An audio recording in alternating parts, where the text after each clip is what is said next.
Amém. Nós vamos cear. E nas últimas 2 semanas, eu acho, ou 3, não lembro mais, eu tenho falado sobre algo que Jonathan Edwards chamava de a supremacia de Cristo, e que, para falar nos 2 puritanos mais famosos, né, Jonathan Edwards chamava de a supremacia de Cristo numa obra dele, e John Owen, o outro grande puritano, os 2 maiores, chamava de a glória de Cristo. E nós temos dito que Jonathan Edwards, por exemplo, disse que a convicção dele é que quanto melhor você conhecer a supremacia de Cristo, mais sagrada, satisfatória, exaltadora de Cristo a tua vida vai ser em relação a todas as coisas. Essa era a declaração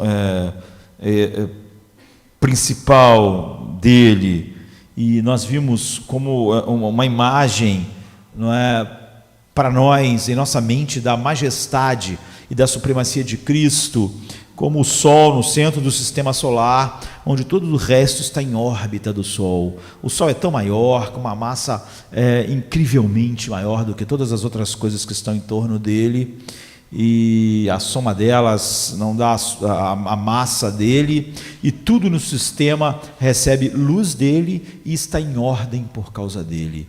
Há uma ordem em que todas as coisas, de asteroides, a cometas, a planetas, a luas presas a esses planetas, estão orbitando o Sol. Então não há caos, não é, no sistema, como acontece o mesmo na galáxia, com todas as coisas orbitando o centro da galáxia. Agora, se esses planetas de repente começassem a orbitar em torno de outra coisa e agir não como se estivesse em torno da órbita do Sol, o que você teria? Caos, choques planetários, e todo o sistema logo estaria em ruínas. E o que foi um sistema tão lindo e perfeito como o sistema solar já não seria mais nada do que escuridão e caos. E assim é a vida do homem. A nossa vida é composta, eu estava dizendo, por todos esses planetas que devem estar em torno daquilo que Jonathan Edwards chamou de a supremacia de Cristo, ou que John Owen chamou da glória de Cristo. E esse é o caminho da santificação. E todos esses planetas, seus desejos, seus anseios, sua sexualidade, seus compromissos, suas crenças, suas aspirações, seus sonhos, suas atitudes, sua relação com as outras pessoas, suas convicções, seus hábitos diários, suas disciplinas diárias, o que você faz com a sua solidão, o que você faz quando está no meio das pessoas, como é o seu trabalho, e como é o seu lazer, como é o seu pensamento, como são os seus sentimentos, como são aquelas coisas que as pessoas dizem que são o que compõe a alma. Então, cada uma dessas coisas é um planeta naquilo que nós somos.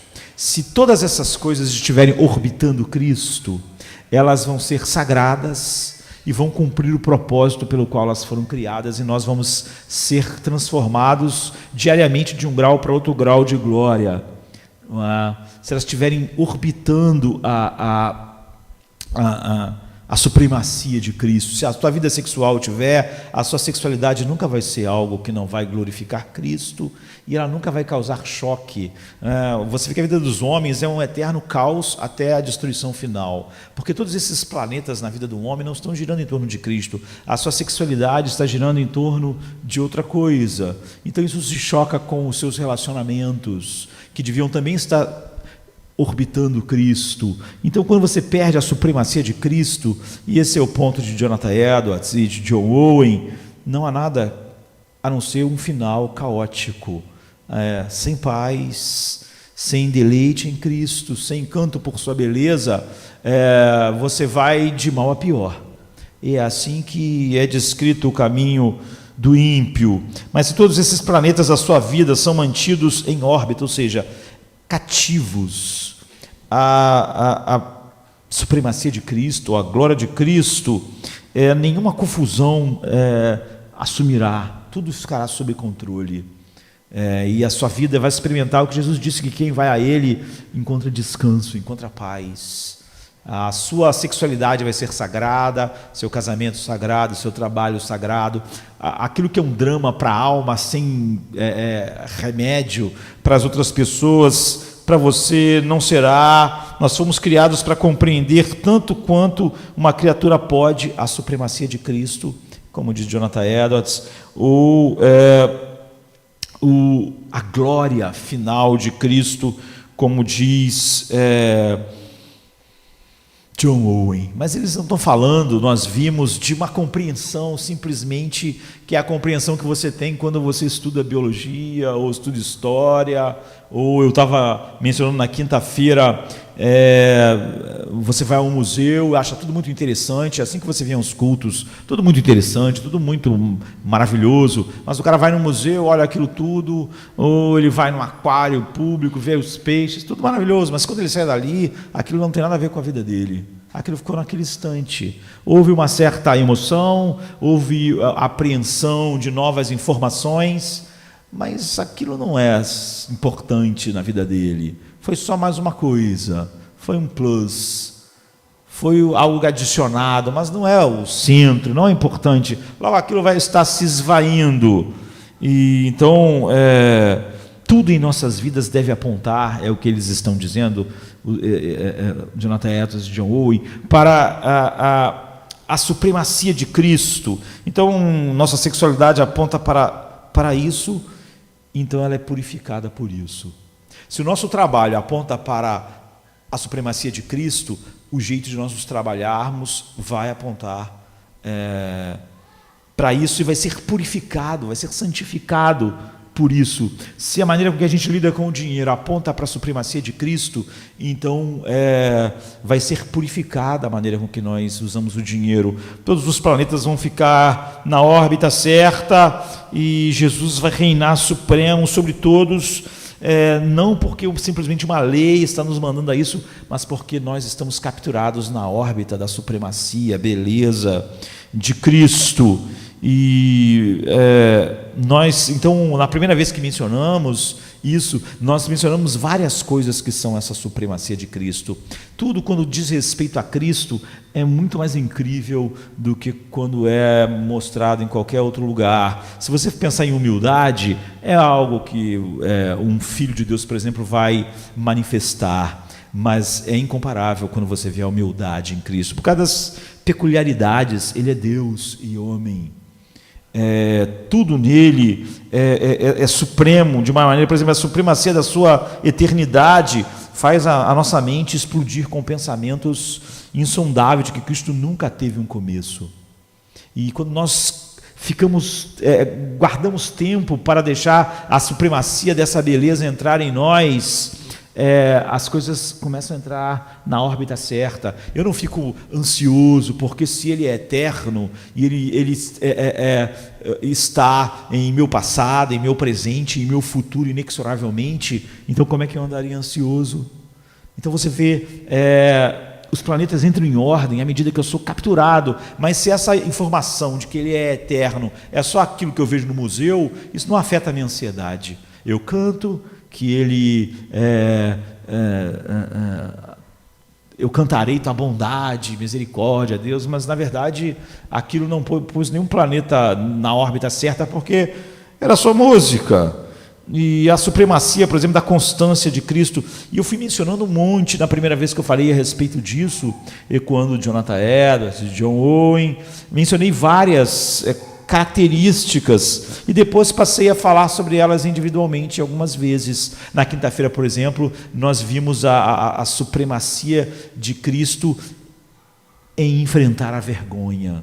Como ele, enfrentar a vergonha para ele, que é o Rei eterno, e como ele fez isso, muda a nossa ideia de culpa e vergonha e faz com que nós enfrentemos essas coisas com as definições de Deus de uma maneira sagrada e que honra a Deus, e nós aprendemos então a lidar com isso. Então o planeta que entraria em colapso quando a vergonha chega dos nossos corações, dos nossos sentimentos são totalmente colocados em ordem. A supremacia do seu conhecimento faz todo o compêndio de conhecimento humano que está na internet parecer completamente um nada, e então nós não a usamos mais a achar como a vida devia ser, porque se nós realmente vemos a supremacia da sua sabedoria, a nossa vida vai cair naquele lugar certo em que diz quem foi seu conselheiro? Ele não precisa de conselheiro. Minha vida de oração entra na órbita certa, porque de maneira nenhuma eu quero lutar contra aquilo que Ele quer fazer. Eu quero conhecer e me deleitar na sua vontade, e quando vejo a supremacia da sua autoridade, eu não fico desesperado com os rumos que o mundo, que a vida está indo, porque Ele reina sobre o céu, a terra, o inferno, e eu sei que nenhum demônio, e nenhum átomo, e nenhum homem pode fazer nada fora da autoridade dEle. Você vê o que esses puritanos estão fazendo? É ensinar o único caminho bíblico para a santidade, para a santificação. E hoje eu quero olhar aqui, quando nós vamos cear, para aquilo que é a supremacia do seu sofrimento. Então a supremacia da sua obediência. Eu disse que John Owen escreveu uma obra sobre isso quando sentiu que ia morrer. Ele quis falar sobre essas glórias de Cristo, não só para deixar para as pessoas, mas porque ele queria ficar cada vez mais cheio disso. Nós cantamos um hino agora que fala: quero voltar ao primeiro amor e só desejar a Ti nada mais. Nós temos que compreender essa realidade. Uma das coisas que eu mais ouvi como pastor durante os anos são pessoas falarem para mim: pastor, meu coração está tão frio sobre as coisas de Deus, o que eu faço? Quase que a vontade que eu tenho de perguntar é assim: você nunca leu a Bíblia? Jesus tinha a maneira de responder assim: vocês não leram? Vocês não leram? Paulo costuma fazer a mesma coisa: vocês não sabem. Como alguém pode chegar para você e perguntar assim, e dizer: meu coração está tão frio, o que é que eu faço? Ora, Jesus, por exemplo, falou assim para a igreja de Éfeso: tenho, porém, contra ti que abandonaste o teu primeiro amor. E o que ele falou para eles? Se arrependam, não há pecado maior, não há pecado maior, se arrependa. Não fala como se eu estivesse com gripe: não estou amando Cristo adequadamente, não estou, meu coração está frio, como se o cara tivesse pegado sarampo. O que eu faço, pastor? O que você vai? Se arrepende. Se arrepende. Não há nada mais pecaminoso do que isso que você está dizendo. Você não pode dizer isso como se você fosse simplesmente passivo nisso. Você deixou de olhar para a supremacia de Cristo, orbitar a supremacia de Cristo. Você não tem Cristo diante de você. Você não se gloria na cruz. É óbvio que você começou a se gloriar em outras coisas, dá atenção a outras coisas, não orbitou Cristo e a supremacia dele deliberadamente. Ou seja, você cometeu uma série de pecados até chegar ao pecado em que teu coração está frio. Então Jesus disse para aquela igreja: se arrepende, veja onde você caiu, volte aos primeiros caminhos. Você está em pecado. Então quando alguém diz: meu coração está frio, o que é que eu devo fazer? É isso. Todos nós sabemos o que está na palavra de Deus. Então John Owen, quando estava para morrer, ele quis meditar e se encher da visão da glória de Cristo. Como eu disse numa outra obra, John Tyler chama da supremacia de Cristo. E John Owen fala assim: havia uma glória invisível em tudo que Cristo fez e sofreu na terra. Então, o que eu quero fazer agora, nesse momento de Santa Ceia, é olhar para a glória do seu sofrimento. Só isso daria para nós meditarmos o resto das nossas vidas. É o que Jesus está falando quando nós devemos voltar para os velhos caminhos, onde nossos olhos estavam fixos nessa supremacia, e todo o resto da nossa vida foi entrando na órbita certa, em torno da sua beleza. Então John Owen diz assim: havia uma glória invisível em tudo o que Cristo fez e sofreu na terra. Se as pessoas a tivessem visto, elas não teriam crucificado o Senhor da glória. Entretanto, aquela glória foi revelada a alguns. Os discípulos viram a sua glória como a glória do unigênito do Pai, cheio de graça e de verdade, como está em João 1,14. E John Owen continua: primeiro, vamos considerar a obediência de Cristo naquilo que Ele fez e sofreu. Ou seja, vamos nos concentrar nessa supremacia da obediência e do sofrimento. Ele livremente escolheu obedecer. Ele disse: eu vim fazer a tua vontade, ó Deus. antes de haver necessidade para ele fazer essa vontade. Ou seja, Jesus não é como nós, que devemos obedecer. Isso é totalmente voluntário, é o que ele está dizendo. Antes de haver necessidade para ele fazer essa vontade. Ele não era como nós, criaturas humanas, que necessariamente sempre estivemos sujeitos à lei de Deus. João Batista sabia que Jesus não tinha necessidade de ser batizado, mas Cristo ainda assim disse: deixa por agora, porque assim nos convém cumprir toda a justiça, ou seja, ser obediente em tudo. Cristo voluntariamente se identificou com os pecadores quando foi batizado, como o Pai tinha ordenado.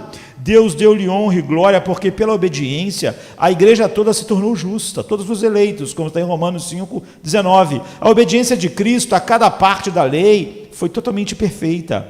A lei era gloriosa quando os 10 mandamentos foram escritos pelo dedo de Deus, mas ela se torna mais gloriosa ainda quando é obedecida no coração dos seus filhos. Mas é apenas na mais absoluta e perfeita obediência de Cristo que a santidade de Deus na lei é vista em sua glória total, ou seja, na supremacia da obediência. Como eu disse, nada que Cristo faz é como mais ninguém faz, só Ele é Deus e homem. Ainda que Ele era filho, aprendeu a obediência por aquilo que padeceu. Hebreus 5,8. O Senhor de todos, que fez a todos, viveu em estrita obediência à lei de Deus, posto que Ele era uma pessoa singular. A sua obediência possui uma glória ou uma supremacia da sua singularidade. Ora, considerem a glória da obediência de Cristo demonstrada naquilo que ele sofreu. Ninguém jamais pode medir a profundidade dos sofrimentos de Cristo. Podemos olhar para ele sob o peso da ira de Deus, em sua agonia, suor e sangue, em seus fortes gritos e lágrimas. Podemos olhar para ele orando, sangrando, morrendo, fazendo da sua alma uma ablação pelo pecado. Da opressão e do juízo fui tirado, e quem contará o tempo da sua vida? Porquanto foi cortado da terra dos viventes, pela transgressão do meu povo foi ele atingido. Isaías 53:8. Ó profundidade das riquezas, tanto da sabedoria como da ciência e do conhecimento de Deus, quão insondáveis são os seus juízos e quão inescrutáveis os seus caminhos. Romanos 11:33, e John Owen continua: quão glorioso é o Senhor Jesus aos olhos dos redimidos. Como é gloriosa a sua supremacia. Por causa do pecado de Adão, ele e todos os seus descendentes se acham diante de Deus sujeitos a perecer sob a ira de Deus e a ira infinita. Enquanto nessa condição o Senhor Jesus vem até os pecadores persuadidos com o seu convite, chamados pelo Pai, pobres criaturas. Como é triste a sua condição. O que aconteceu com a beleza da glória e da imagem de Deus nos quais vocês foram criados? Vocês agora têm a imagem deformada de Satanás. Pior que isso, miséria eterna aguarda vocês. No entanto, olhem para cima mais uma vez e contemplem-me a minha beleza e supremacia. Eu me colocarei em seus lugares, eu suportarei o peso da culpa e a punição que jogaria vocês para sempre no inferno. Eu me tornarei temporariamente uma maldição para vocês, para que vocês possam ser bem-aventurados eternamente. Contemplamos a glória demonstrada no Evangelho. Jesus Cristo é crucificado diante dos nossos olhos, como está em Gálatas 3:1. Nós só entendemos as Escrituras à medida que vemos nelas o sofrimento e a glória e a supremacia do sofrimento de Cristo. A sabedoria do mundo não vê nada neles a não ser estultícia. Mas se ainda nosso Evangelho está encoberto, para os que se perdem está encoberto, nos quais o Deus deste século cegou o entendimento dos incrédulos, para que não lhes resplandeça a luz do Evangelho da glória de Cristo, que é a imagem de Deus. 2 Coríntios 4, 3 e 4. Essa é só a introdução de John Owen olhando a supremacia do sofrimento de Cristo.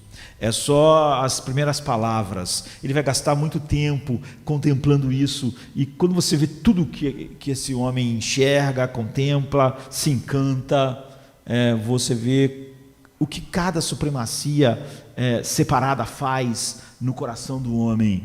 Como eu disse, ele morreu antes disso ser publicado, já que ele resolveu escrever sobre isso exatamente percebendo que estava perto da morte. Então, o tempo que Jesus passou no jardim do Getsêmani antes da sua morte costuma ser visto, como nós vamos celebrar na ceia, um exemplo interessante e convincente da fraqueza dos seus discípulos, que permaneceram quase até o último instante, na verdade até o último instante, sem sequer uma pista de tudo que eles ouviram durante aqueles anos, do que estava acontecendo. Mas a experiência de Jesus naquele lugar obscuro não foi interlúdio entre acontecimentos e a carga dramática mais elevada, significativa, por causa dos discípulos. Algo aconteceu ali que pede uma explicação mais profunda. Algo aconteceu ali que aponta para a supremacia do sofrimento de Cristo, como diz Jonathan Edwards, ou para a glória infinita do sofrimento de Cristo.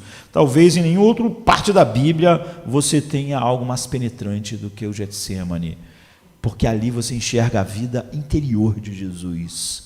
Você enxerga mais perfeitamente as motivações do seu coração e a experiência de Jesus com o sofrimento de maneira interna. Então isso lança muita luz da supremacia do seu sofrimento, sobre como e por que ele morreu e sobre como nós deveríamos responder, ou seja, que órbita cada parte da nossa vida assume ao realmente enxergarmos a supremacia e o impacto dela em nós, do sofrimento. Então, sobre como e por que ele morreu, sobre como deveríamos responder a esse fato, tanto quanto qualquer outra porção dos relatos do Evangelho, nada é mais poderoso do que aqui, nesse lugar. E para ter uma imagem completa do que aconteceu, a gente recorre o quê? A Mateus, a Lucas, a João, não é?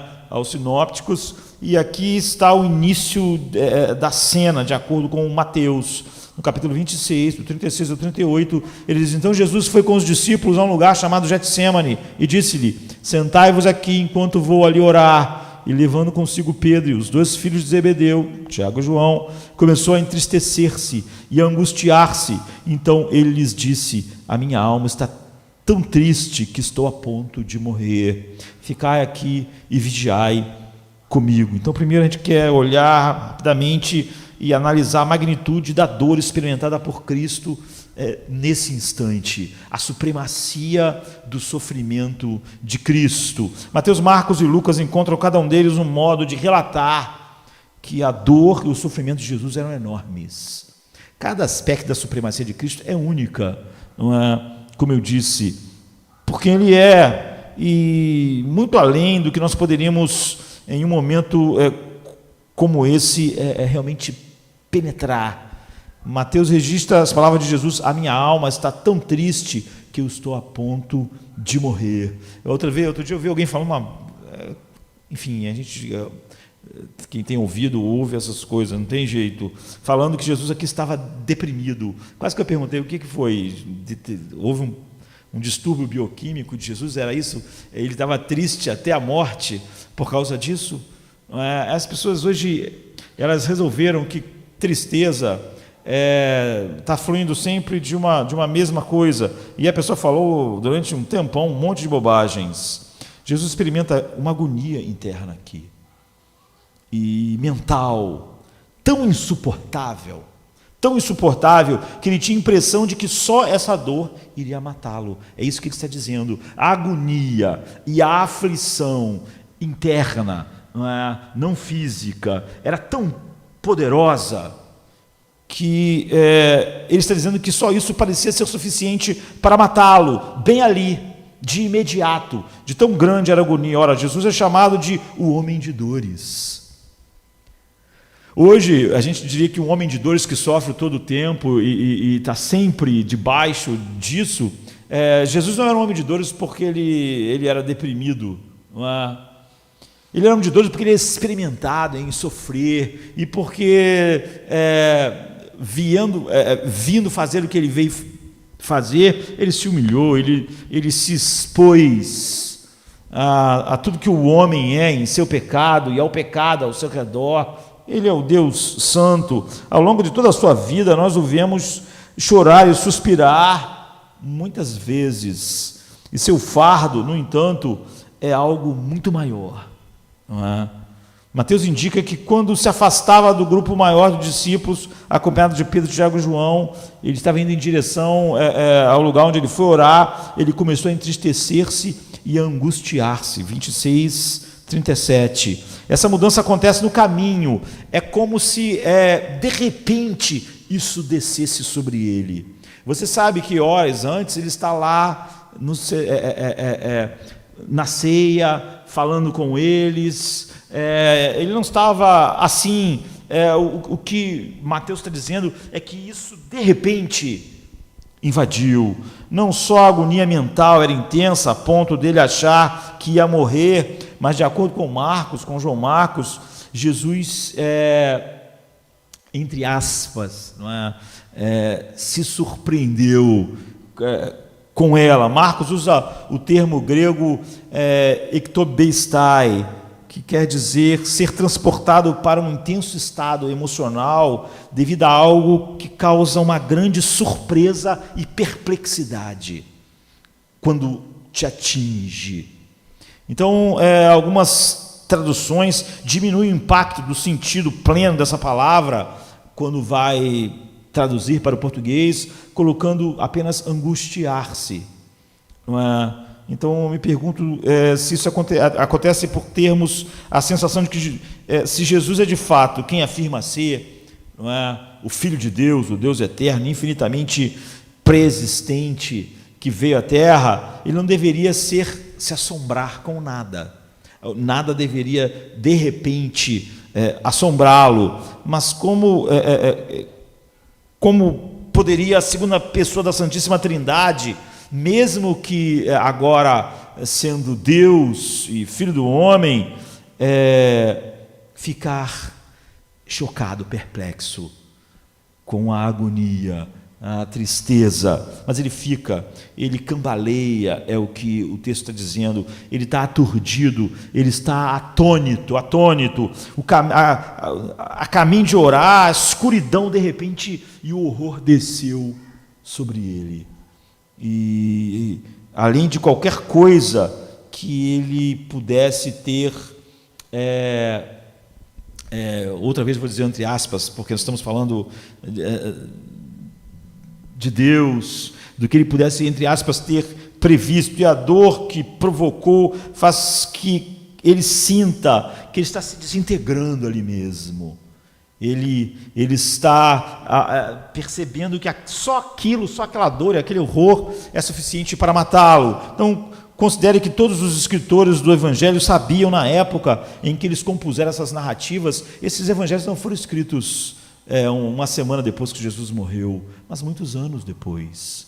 Quando João, quando Mateus, quando Lucas escreveram esses evangelhos, já haviam passado décadas. Centenas, centenas de cristãos já tinham sido mortos das maneiras mais bárbaras. Eles viram os cristãos, um dos cristãos ali, Tiago, vai ser executado, Pedro também vai. Eles viram tantos cristãos sendo executados, mortos, das maneiras mais cruéis que o ser humano pode imaginar. E então, quando eles escreveram essa narrativa, anos depois, tendo visto tantos cristãos morrendo, você sabe, eles sabem, que essas pessoas enfrentaram a morte de maneira serena. Elas enfrentaram a morte mais terrível, cheio de paz, indo tranquilamente em direção à morte. Mas Lucas registra que quando, por exemplo, o líder Estevão ficou face a face com seus executores e estava para ser apedrejado, o seu rosto era como de um anjo, como está em Atos 6,15. Quando Lucas registra isso, você vê, ele mesmo está registrando como Jesus ficou angustiado, atônito, a ponto de estar sentindo a desintegração do seu ser. E quando eles apedrejaram Estevão até a morte, ele orou gentilmente pela absolvição daquelas pessoas. Quando João escreveu isso, seu irmão Tiago já tinha sido assassinado. Nós sabemos como Tiago e João e Pedro foram presos e como eles foram em paz para a prisão, e como Tiago foi assassinado em paz, e como no outro dia, quando Pedro ia ser assassinado, um anjo que foi tirá-lo da cadeia acordou ele, porque ele tinha ido dormir, sabendo que no outro dia seria executado. Ele não ficou sem sono, horrorizado, andando para lá e para cá na cadeia, ele foi dormir. Então, os primeiros escritores cristãos, como Inácio de Antioquia e Policarpo, salientaram exatamente a atitude confiante com que os cristãos morriam das maneiras mais bárbaras e como isso impressionava todas as pessoas. Então o historiador contou que essa era uma das maneiras pelas quais os pensadores cristãos tinham que responder e mostravam a toda a cultura daqueles dias como os cristãos tinham em Cristo realmente descanso, paz, uma alegria indizível, e argumentava que os cristãos sofriam e morriam de um jeito que nenhum pagão poderia sequer entender. Como eles podiam morrer daquela forma? Por exemplo, o historiador conta a história de Inácio. Inácio, ele foi um discípulo de João, e ele conheceu o apóstolo Paulo, não é? E diz assim: o imperador Trajano promulgaram uma lei afirmando que todos os cidadãos do Império Romano seriam obrigados a fazer sacrifícios aos deuses de Roma ou enfrentariam sérias consequências. De forma geral, Trajano obtivera bastante sucesso, exceto com o que o historiador está chamando a seita dos cristãos, cujos seguidores sempre se recusavam a obedecer-lhe. Quando chegou a Antioquia, decidiu julgar Inácio publicamente como forma de inibir. Nós sabemos que a igreja de Antioquia enviou Paulo, né? Inácio publicamente como forma de inibir, ele sendo líder, outros cristãos que também se negavam a sacrificar aos deuses romanos. Inácio era líder da igreja de Antioquia e um cristão de renome, principalmente depois da morte de João, ocorrida poucos anos antes. Como eu disse, ele era um discípulo de João. Trajano olhou para Inácio com desprezo e disse: quem é você, verme miserável, que desafia e ignora minhas ordens, o César, e ainda convence outros a fazer o mesmo, apesar de saber que terá sobre si uma terrível morte? E com tranquilidade, porém, Inácio se defende diante do imperador e de toda a multidão, dizendo que continuaria a desobedecer a ordem de César e incentivaria outros a fazerem o mesmo, porque Jesus Cristo era o único Senhor. Como eu já disse aqui, as pessoas hoje em dia elas gostam de ter, a gente diz que a sua religiosidade deve ser privada, mas nenhum cristão morreu porque a sua religiosidade era privada. Eles não diziam que Jesus era o Senhor da minha vida, eles diziam que Jesus era o Senhor de todo mundo, e é por isso que eles morriam. Se eles ficassem só dizendo lá num canto que Jesus é o Senhor da vida deles, eles iam escapar, mas ele diz: não, Jesus é o Senhor de César, é o Senhor do Império Romano, é o Senhor de tudo.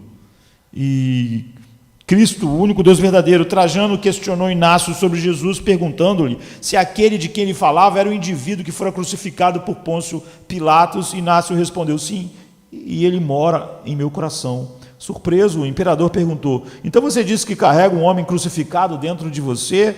Certamente, Inácio respondeu, pois ele disse: eu habitarei neles e neles estarei.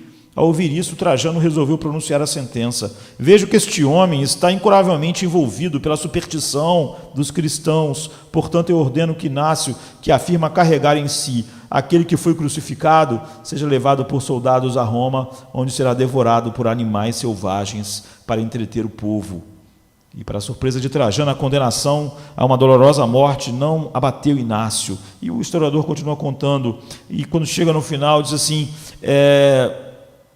nos meses que se seguiram, depois disso, que ele foi preso, levado para Roma, Inácio foi escoltado até Roma por 10 soldados, onde foi novamente preso, julgado e submetido a terrível tortura para que blasfemasse contra Jesus. Entretanto, Inácio, ao contrário de ter sua fé abalada, se fortalecia ainda mais em Cristo. Por fim, foi levado diante do Senado, que o condenou imediatamente a ser jogado aos leões. Ao ser lançado na arena, antes do ataque das feras, Inácio olhou para a multidão e proclamou seu amor a Cristo, dizendo aos presentes que o seu único crime era amar a Deus e a Jesus e não se curvar diante de qualquer ídolo de Roma.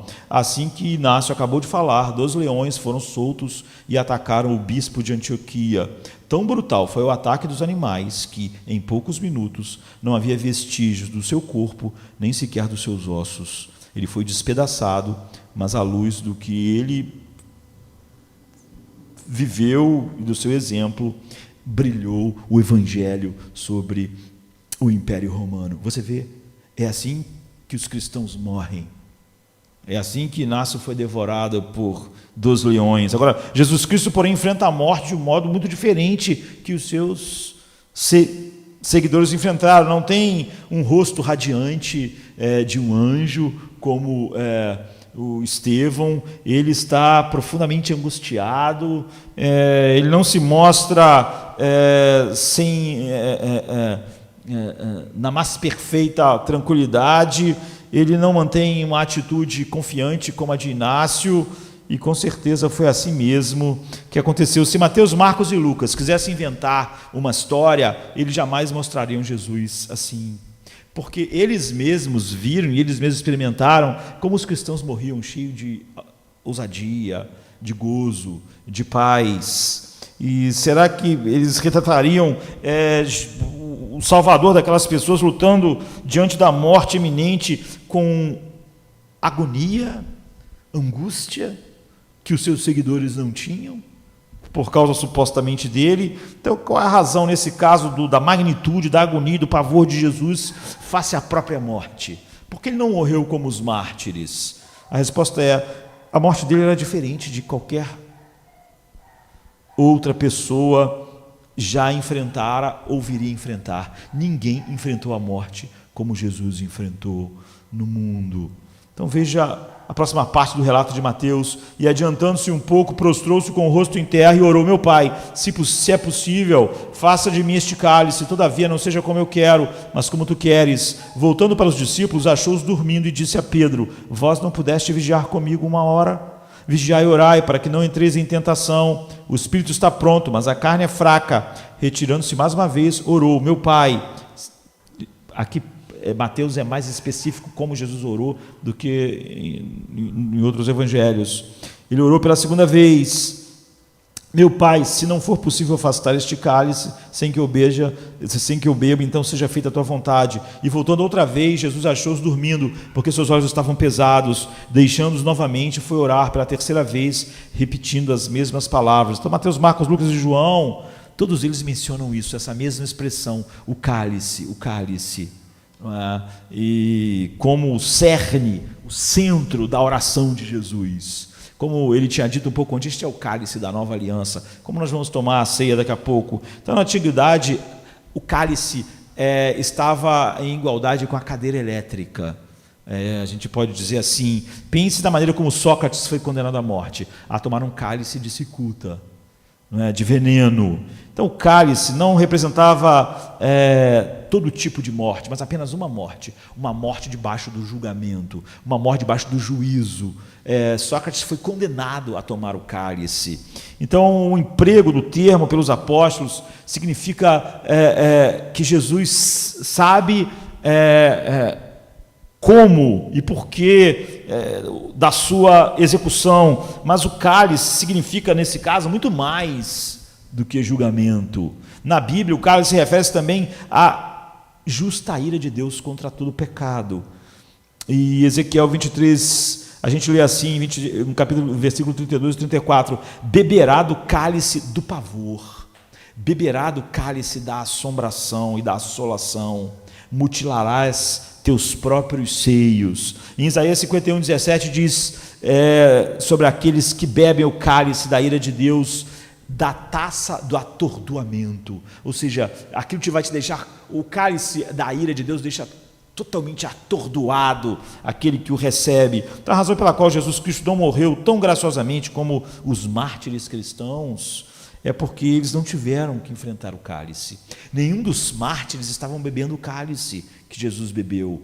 Como eu já disse em outros lugares, os mártires, eles enfrentaram apenas a ira dos homens, tendo o poder infinito de Deus operando neles, pela beleza de Cristo. Mas Jesus não enfrentou a ira dos homens como os mártires, ele morreu enfrentando a ira infinita de Deus. Essa é a diferença. É por isso que Inácio podia morrer daquele jeito. Ele não estava bebendo o cálice.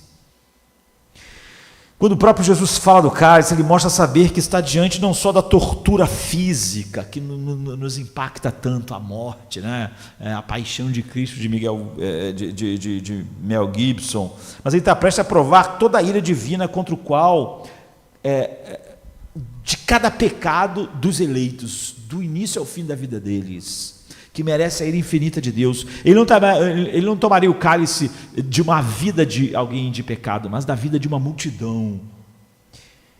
E a ira justa de Deus está prestes a se abater sobre ele, em vez de ser desferida contra todos os eleitos.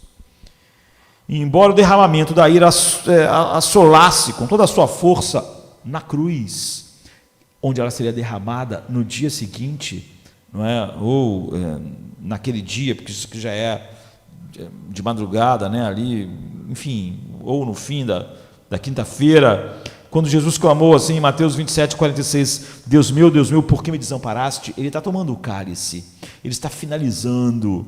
Mas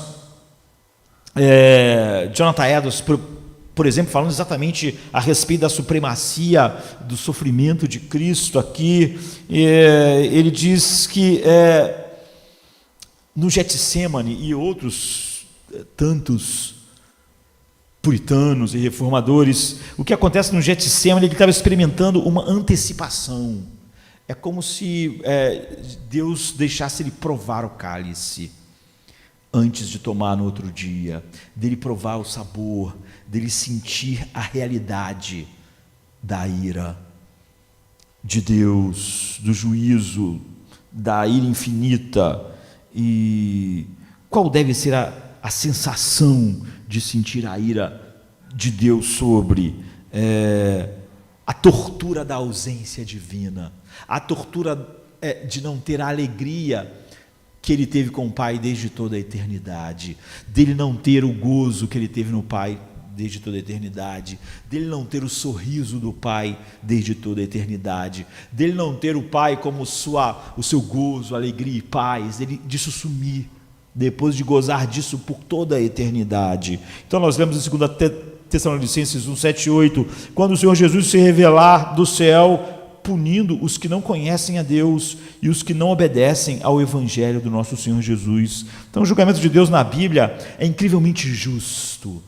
Jesus não pegou cada um pecado nosso e botou menos ira, porque isso ia ser derramado sobre Cristo. O julgamento de Deus sempre é justo. Não, esse cálice ia conter de fato a ira que Deus tinha por todos os eleitos. E é uma consequência absolutamente intrínseca de quem Deus é. Então qual é a essência do pecado? Eu não quero Deus na minha vida. Deus não vai ser a órbita. Por isso que a Bíblia diz, não há paz para o ímpio. E não adianta a igreja tentar construir a paz do mundo, ou achar que realmente o homem vai encontrar no humanismo secular uma maneira de ter paz. Porque todos aqueles planetas que compõem a vida de cada homem não estão em órbita, estão se chocando. É o caos, até haver a destruição final, como aconteceria com o nosso sistema, se de repente os planetas não ficassem presos corretamente à gravidade do Sol. Então a verdade é que não há nada mais justo e nada mais terrível do que a ira infinita de Deus. Então, de acordo com a Bíblia, nós somos feitos para Deus, para desfrutar Deus, ter paz em Deus, alegria em Deus, gozo em Deus. Quando Jesus toma do cálice, é tudo isso que vai ser perdido: paz, alegria, gozo, deleite, o sorriso, a comunhão. Nós somos feitos para isso.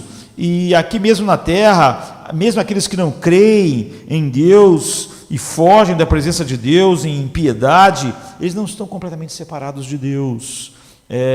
Ainda experimentam muitas coisas que fluem da bondade de Deus. Não estão experimentando o juízo sem mistura de Deus. E Paulo, por exemplo, ao se dirigir aos filósofos gregos pagãos, ele diz: nele vivemos, nos movemos e existimos. Há muita coisa que não é só a ira de Deus na vida de todos os homens, é o que Paulo está dizendo. E O que aconteceria se de fato Deus removesse todo o seu ser gracioso e sustentador das nossas vidas, e o homem se deparasse então só com Deus em sua ira infinita? Então, é uma espécie de agonia e de desintegração espiritual que se prolongaria para sempre, eternamente, em horror. Isso é o inferno, né? Uma vez que nossas almas foram feitas para Cristo, para Deus, como Agostinho diz, nossos corações foram feitos para Ele, não encontram descanso, enquanto não descansar nele. Quando finalmente o homem for completamente separado de tudo de Deus e ver Deus somente em seu juízo, então eles não vão ter descanso nenhum, só tormento final, porque nossos corações foram feitos para descansar nele.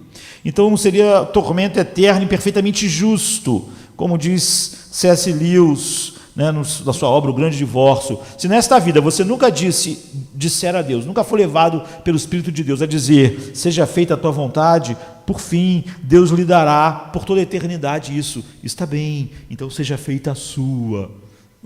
Se você nunca orbitou Deus, nunca se deleitou em que toda a vontade dele fosse feita, um dia Deus vai fazer, não será mesmo, você não me terá para sempre. Se você quer a liberdade de Deus, é isso que o homem, entre aspas, vai ter. A liberdade de Deus é o tormento eterno. E agora volte para Jesus no jardim e reflita. Como um ser humano na terra, Deus sustentou a existência humana de Cristo. Nós sabemos que Jesus, como um ser humano, não usou das prerrogativas dele mesmo como Deus. Ele foi sustentado pelo Espírito Santo. Uma das coisas que compõem o esvaziamento de Cristo é que ele mesmo tinha poder para todas as coisas, mas ele não usou nada do seu poder infinito e dependeu totalmente do poder infinito do Espírito Santo. Então Jesus teve no Espírito Santo, ele teve acesso à alegria da presença do Pai, na oração regular, na comunhão com o Pai e de todas as formas. No entanto, a sua alegria, deleite, fluía tudo disso, não é? E, no entanto, diferentemente de qualquer outro ser humano, ele não compartilhou, mesmo os homens mais próximos a Deus em Cristo, não compartilham a perfeita e infinita glória de tudo que Deus é em si mesmo, sua beleza, sua glória, sua bondade, sua santidade, sua alegria, sua comunhão. Só Jesus, porque ele é Deus. Então ele desfrutou perfeitamente o amor do Pai. Ele desfrutou perfeitamente o Pai como seu deleite, como seu gozo. Então havia ele conhecido o êxtase infinito da plena comunhão com o Pai, que nós nunca vamos experimentar nem na eternidade, porque não podemos experimentar o gozo infinito da comunhão com Deus, porque nós não somos infinitos. Então, ao entrar no jardim e começar a orar, no entanto, de repente, pela primeira vez em toda a eternidade, ele encontrou as linhas de comunicação interrompidas. O Pai, que foi a sua alegria, que foi a sua paz, que foi o seu deleite, que foi a sua glória, a glória que ele tinha por toda a eternidade, de repente foi interrompido. É por isso que foi, de repente, ele está indo para o jardim, de repente ele começou a angustiar-se. Você vê como é patético alguém falar sobre depressão aqui? É o que o puritano, autor de um comentário incrível sobre Marcos, diz. Ele diz assim: o sofrimento e ansiedades terríveis dos quais brota a oração para que seja afastado o cálice, não são expressões de medo diante de um destino sombrio, ou da tortura da cruz, ou dos pregos, nem um recuo ante a perspectiva do padecimento físico, diante da morte. Antes, são o horror de alguém que vive inteiramente para o Pai, eternamente, perante a perspectiva da alienação e separação do Pai, que está implícita no juízo do pecado, assumido por Jesus no lugar dos eleitos. Ele veio para estar com o Pai antes de ser traído, mas o inferno, não o céu, se abriu à sua frente e então ele cambaleou. Você vê, essa é a realidade: alienação, juízo, separação. Então lembre-se de que Ezequiel e Isaías disseram sobre o cálice. O cálice da ira de Deus é como um veneno que faz o corpo cambalear, te enche de assombro e horror e queima interiormente. E é o que Jesus está começando a experimentar. Ele se põe a orar, de repente enxerga a fundo, o fundo do abismo. Ele enxerga o que é o inferno, mas só que ele enxerga isso e sente isso como nunca ninguém jamais vai sentir, nem no inferno. Por quê? Porque as pessoas, para sempre longe de Deus, debaixo da ira de Deus, não vão experimentar nada do amor de Deus. Mas eles não experimentaram nesse mundo um amor de Deus. Experimentaram o amor de Deus que fez o sol nascer sobre eles, deu a vida a eles. Mas Jesus experimentou o amor do Pai infinitamente. O que ele estava perdendo, ninguém jamais vai perder. O que ele estava sentindo, ninguém jamais vai sentir. Então ele se põe a orar e de repente ele enxerga o fundo do abismo, sem o Pai, sem sua presença, sem sua comunhão. Inferno em vez de céu, morte em vez de vida, que é o que? Conhecer o Pai, a vida eterna, é isso. Então o único modo de conceber a magnitude infinita dos seus sofrimentos é constatar de que ele é Deus e Filho de Deus. É por isso que Jonathan Edwards e John Owen, quando vão olhar para cada aspecto, isso é a supremacia do sofrimento de Cristo, a glória do seu sofrimento. Para cada aspecto, eles dizem, nada em Cristo, o sofrimento no mártir, no eleito, é uma coisa, em Cristo é algo infinitamente maior. Se eu perdesse o amor de um amigo, isso dói, não é? Se eu perder o amor dos meus filhos e da minha esposa, isso dói. Se eu perder o amor de um dos irmãos, isso dói. Quando eu perco o amor da minha esposa e dos meus filhos, isso causa uma dor ainda maior. Por quê? Porque quanto mais antigo, quanto mais profundo, quanto mais íntima é uma relação de amor, mais queima a dor quando esse relacionamento é rompido. E como é infinita e perfeito o relacionamento, infinito e perfeito, o relacionamento entre o pai e o filho, perder isso é a maior perda que um ser já experimentou em toda a eternidade. Ninguém nunca vai experimentar uma perda igual. O inferno de nenhum homem eternamente será o que Jesus experimentou. Mas o perfeito relacionamento do amor do filho com seu pai está além do meu relacionamento de amor com a minha esposa, com meu filho, e além do meu relacionamento com Deus. Está além de todo qualquer relacionamento. Na verdade, o relacionamento do pai, do filho, no Espírito Santo, é a razão de existir todas as coisas. Não há nada que possa mensurar, portanto você não pode mensurar a dor da perda disso. É imensurável. A supremacia disso. Olha só, se você a tua vida orbita em torno da beleza que é mostrada na supremacia do sacrifício de Cristo, todos os planetas da sua vida, é o que nós estávamos dizendo, começam a entrar em órbita, nada é muito importante. A sua vida sexual, ela foi criada para mostrar quem ele é, e ela vai cair no lugar sagrado quando você enxergar isso, e quando sua vida orbitar, por exemplo, a magnitude da supremacia do seu sofrimento. É a maior dor que já foi sentida no universo. Infinitamente a maior dor. É o pior inferno que alguém já experimentou ou vai experimentar. Ninguém eternamente do inferno vai experimentar o que Jesus experimentou, porque ninguém está experimentando a separação e a perda do que ele estava perdendo. No entanto, a sua dificuldade era ainda maior, pois Jesus começou a experimentar a ausência do amor, a ausência da comunhão, a ausência do relacionamento em paz. Mas isso não ficou só assim, a ausência disso era essa coisa inimaginável. Mas ele começou imediatamente a experimentar a ira, o desprazer. Ele foi feito maldição. E assim como o amor divino está imensuravelmente além do amor humano, ou seja, assim como o amor entre o pai e o filho está infinitamente além do amor humano, mesmo do homem redimido no céu, assim a experiência divina de Cristo, da ira de Deus, está além de toda, infinitamente além de toda a maneira com que o homem vai experimentar esta ira. Deus é onipotente, isto é, dotado de poder infinito. Como imaginar a sensação de uma montanha infinita de ira se abatendo sobre nós? Quanto pesa a onipotência, queridos? Romanos 3, 22, 23 diz: não há distinção, pois todos os pecados estão destituídos da glória de Deus. É uma boa definição do que o nosso pecado é. Nosso pecado é sempre uma mentira a respeito de Deus. Nosso pecado sempre é orbitar algo que não é Cristo e dizer: sexo é melhor do que Cristo, dinheiro é melhor do que Cristo, casamento é melhor do que Cristo, de tal maneira que se eu precisar desonrar Cristo por causa dessas coisas, eu vou desonrar.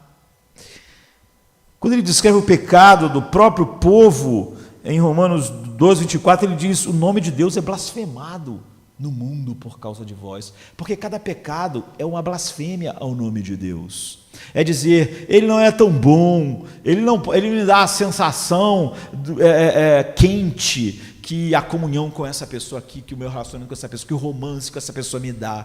Ele não me dá a sensação quente de vida que o dinheiro me dá. Ele não me dá a segurança e a paz que uma boa conta bancária me dá. Ele não tira a minha ansiedade como se eu souber que eu tenho muito dinheiro guardado, tira. Ele não tira a minha ansiedade como se eu souber que não vou ter nenhuma doença terrível, eu ficaria bem.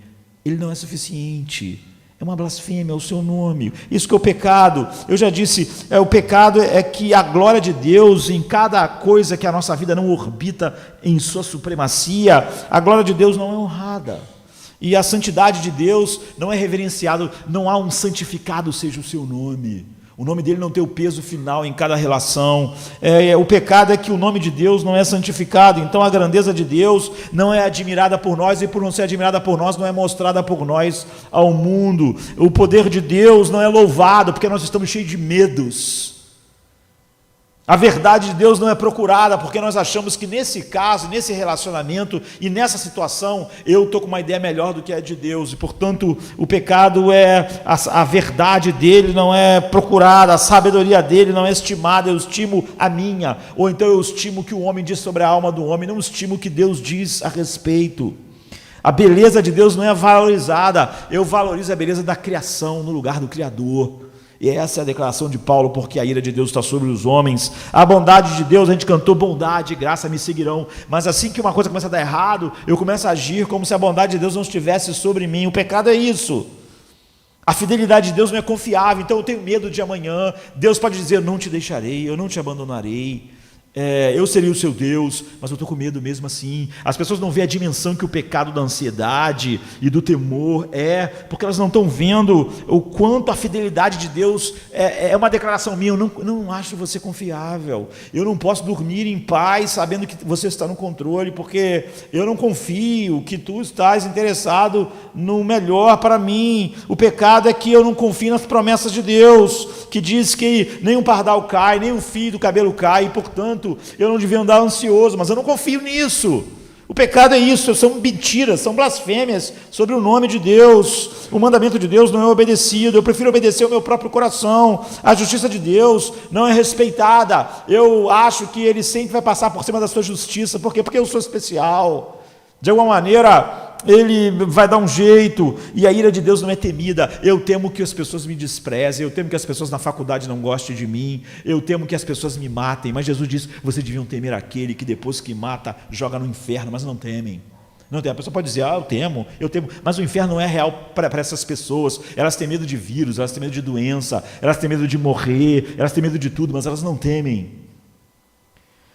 A graça de Deus não é valorizada. A pessoa diz, é tudo pela graça. Assim que uma coisa começa a acontecer errada, ela começa a dizer, por que isso está acontecendo? Mas não era graça. Por que você está reclamando como se Deus fosse obrigado a fazer desse modo, como se você merecesse? E a pessoa de Deus então não é amada, e a pessoa de Deus não recebe toda a glória, o peso final, ele não é orbitado com a sua supremacia manifestada em seu Filho.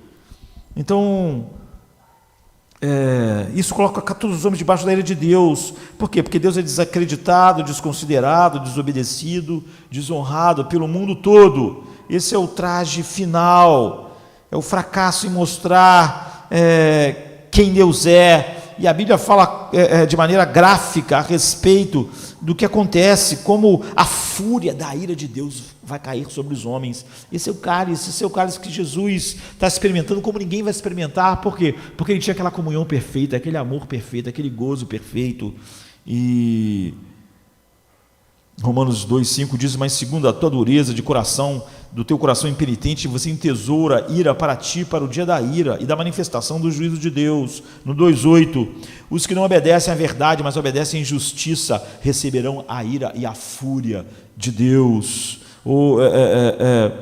Enfim, aqueles que estão debaixo de qualquer coisa que diz algo, qualquer mentira. Então, qual é o peso da onipotência? Nós conhecemos a fúria de uma explosão nuclear, a fúria de um tornado, a fúria de um furacão, mas quando a Bíblia diz sobre a fúria da ira de Deus, não há nada no universo, nem a explosão de uma supernova, que você possa comparar. Então o Evangelho de Lucas afirma que Jesus estava literalmente em agonia, não é? E acrescenta que ao orar, seu suor abundantemente era como gotas de sangue.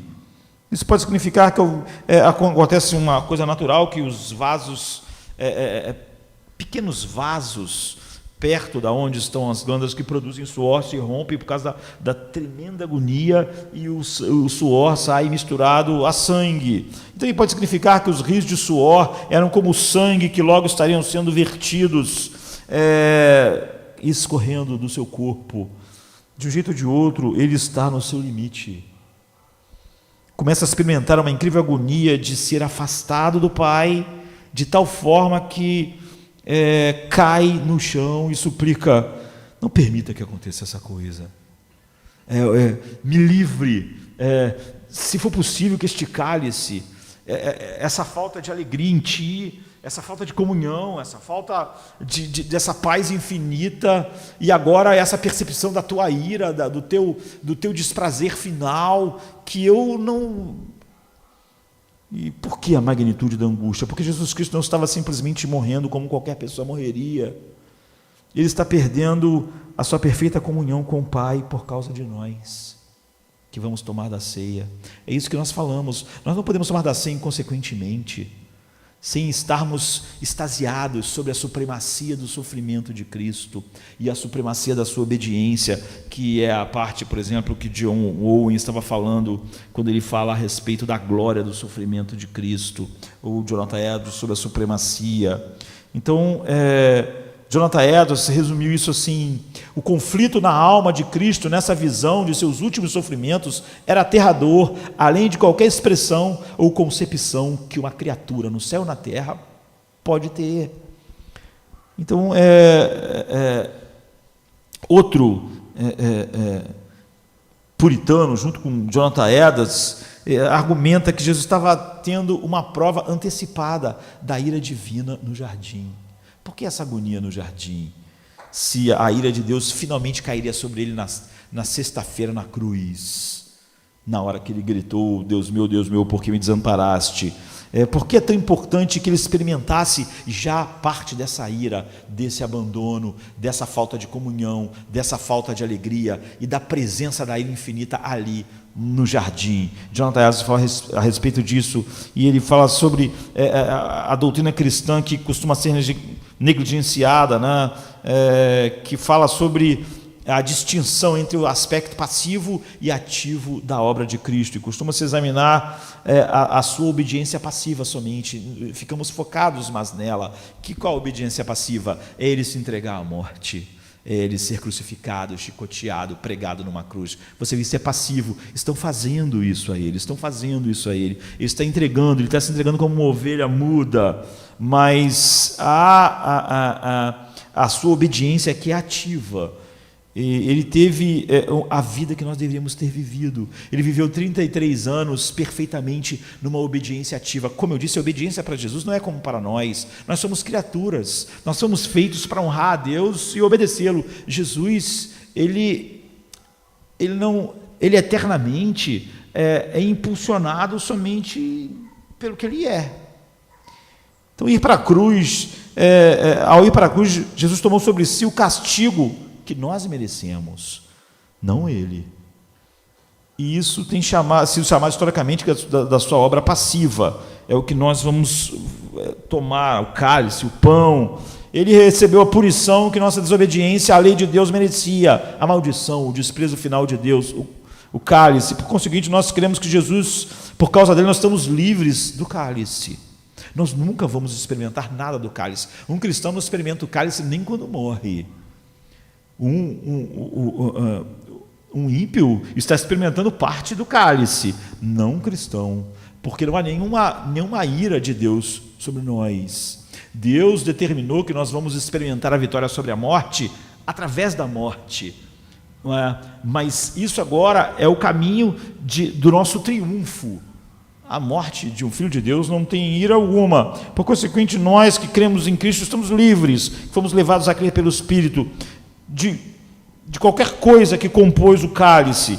Então, ainda que fosse tudo o que ele tivesse feito por nós poderíamos nos sentir gratos de nunca ter o cálice, e poderíamos nos sentir extremamente aliviados por Deus, por não mais ficar irado conosco. Deus nunca mais está irado conosco, por causa do que ele fez passivamente na cruz. Portanto, se você apenas tivesse a obra passiva de Jesus, isso seria maravilhoso, mas isso poderia se... ao mesmo tempo que é maravilhoso você sentir uma grande pressão sobre você e medo de que, na verdade, você não está mais sobre a ira de Deus, mas você não é o deleite do coração dele. Você não estaria mais sobre a ira de Deus, mas você não é o amor do coração dele. Você não é mais um objeto da sua ira, da sua condenação, mas também não é o objeto do seu bem-aventurado, do seu louvor. E você saberia que foi perdoado, mas você nunca sentiria o gozo de ser amado.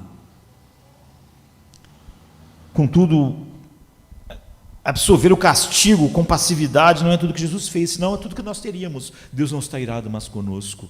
A condenação não está mais sobre nós, mas Deus não vê beleza nenhuma em nós.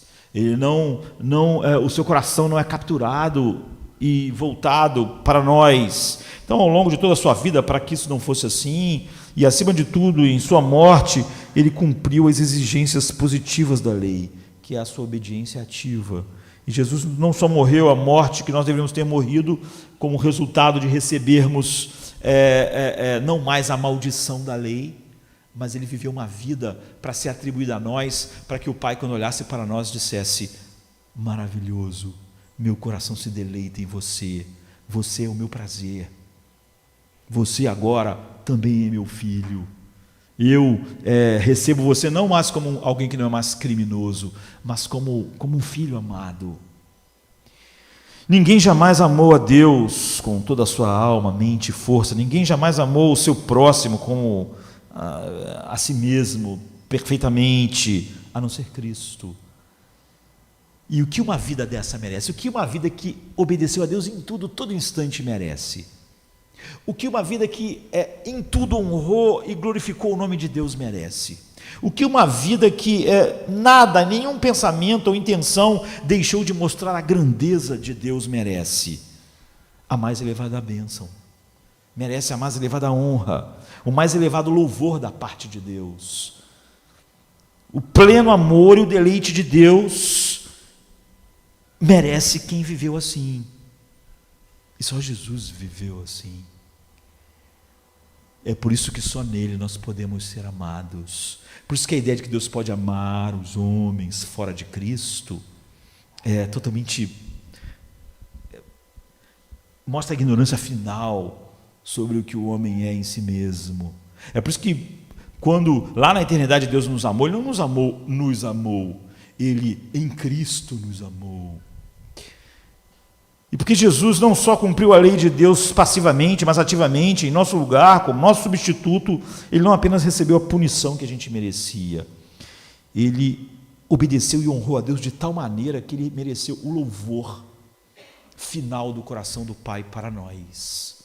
Ele mereceu dizer: esse é meu filho amado em quem tem todo o meu prazer. E isso foi transferido para nós, para que não sermos só alguém que não vai mais para a cadeia, mas sermos alguém em que aquilo que nos condenava agora diz: você é o meu prazer, eu me deleito em você. Então trata-se de uma salvação completa, não é? Cheia de graça, espontânea. O que isso tem a ver com as lutas de Jesus no Getsemane? Ali ele não foi apenas o começo da sua obediência passiva no nosso lugar, a gente podia dizer, foi mais do que isso, não é?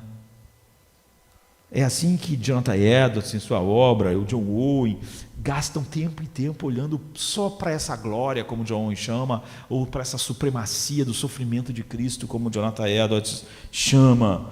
Ali não foi apenas o começo da sua obediência passiva, não, foi mais. Uma coisa é ter conhecimento de algo de modo cognitivo, em termos abstratos, e outra bem diferente é conhecer algo, é saber de algo com todo o seu ser. Jesus tinha que saber tudo o que ele ia experimentar na sexta-feira totalmente. Nós podemos imaginar como uma coisa vai ser, mas é muito diferente, e a gente pode já saber como vai ser uma coisa, mas muito diferente é quando aquilo está acontecendo de verdade. Nós podemos saber com a mente que a experiência, uma determinada experiência é dolorosa demais. Alguém pode contar para a gente: olha, esse exame aí é horrível, eles enfiam uma sonda pelo teu pescoço, vai subindo, você sente uma agonia enorme, você pode ouvir isso, pensa, você vai fazer o exame, você pode pensar: rapaz, esse troço é horrível mesmo. Isso a gente tem essa capacidade de saber o quão horrível uma coisa é pelo que as pessoas estão contando para nós, mas ainda assim nós não temos, na verdade, a experiência real. Então, se um dia antes do exame o médico fosse na tua casa e enfiasse o troço, olha, não é o exame ainda, é só para você saber como vai ser amanhã. Vou fazer só um pouquinho para você saber. Provavelmente você não ia querer fazer o exame no outro dia, não é? Porque aí você está tendo um bocado do que vai ser. Você não está só com a sua mente conhecendo quão horrível aquilo é e imaginando o exame. Você está experimentando. Você está experimentando, eu diria, uma porção, uma pequena porção de um todo que vai ser muito maior amanhã. É isso que está acontecendo, sabe? Se isso fosse verdade, quase a gente não faria exame nenhum, operação nenhuma, nenhum tratamento doloroso, porque a gente sempre vai fazer as coisas assim, pensando que não é tão terrível assim, não é tão ruim assim. Vai doer, mas não vai ser tanto. Mas se alguém viesse um dia antes, fizesse só um pouquinho para você sentir como vai ser, então seria muito complicado você ir em frente. Então, se de alguma forma, enquanto eu tivesse decidido em casa se eu vou fazer aquele tratamento dentário horroroso, eu começasse a sentir todas as dores, provavelmente eu ligar para o dentista e dizer: estou fora. Não é? Ou aquele tratamento que o cara vai enfiar um troço no meu pescoço, eu sentisse aquilo quando pensasse nisso de verdade, eu ligaria e diria: olha, vamos botar para outro mês, não é? E até agora Jesus com certeza sabia que ele ia perder a comunhão com seu Pai, a paz, o gozo, a alegria. Mas uma coisa era saber. Ele dizia o tempo todo aos seus discípulos: a hora não chegou, eu vou tomar o cálice. Nós vimos antes que a sombra dessa noite parava sobre ele, mesmo lá em Caná da Galileia. No primeiro milagre dele, ele disse para a mãe dele: a minha hora ainda não chegou. Eu vim para estar debaixo da ira infinita do meu Pai, mas essa hora ainda não chegou. No primeiro milagre, você vê que a sombra da cruz estava lá. No entanto, o seu espanto ao entrar no jardim revela que agora Jesus começa a experimentar isso.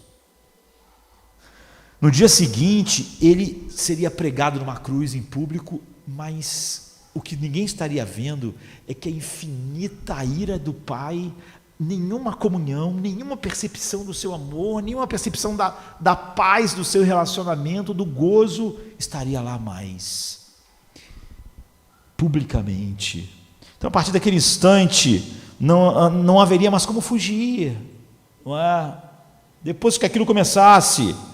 Mas ali, no escuro do jardim do Getsêmani, os discípulos dormindo, só ele com o Pai, é como o Pai dizendo: você vai provar agora, para você saber, você vai em frente.